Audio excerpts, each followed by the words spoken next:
এইসব ঘটনার পিছনে একটা কারণ আমাদের কর্মফল। আমি মনে করি কি কারণে আমি বলি, আমাদের মধ্যে যদি ঐক্যমত প্রশ্ন হতো, সকলে যদি আমরা একতাবদ্ধ হতাম, তাহলে কিন্তু এই ঘটনাগুলো ঘটলেও কম ঘটতো। কিন্তু আমরা ঐক্যবদ্ধ নই। আমার বাড়ির পাশে যদি কেউ আক্রান্ত হয়, আমরা অন্যরা যারা আছি পাশাপাশি তারা আমরা ঘরে ঢুকে থাকি। আমরা নিজেরা বাঁচতে চাই, নিজেরা বাঁচলে বুঝে আমি বাঁচবো। কিন্তু দেখা যাবে যে পরক্ষণে আমার ওই বাড়িতে আক্রমণ হয়েছে। তো এই জন্য যেটা সবচেয়ে বড় প্রয়োজন সেটা একতা, কিন্তু আমাদের মধ্যে একতা নাই। আমরা এই একতাটা কোনোভাবেই হতে পারতেছি না হিন্দুরা, শুধু খালি বাংলাদেশে না, সারা বিশ্বে। যার কারণে আমাদের এই দুর্গতি।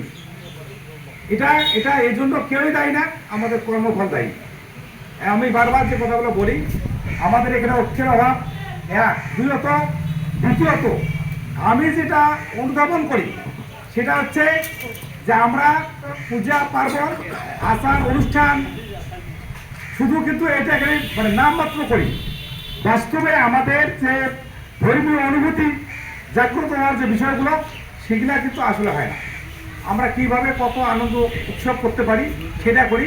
মূলত ভগবানের যে ধ্যান বা ভগবানকে যে আমরা স্মরণ করা, এটা কিন্তু আমরা কয়জনে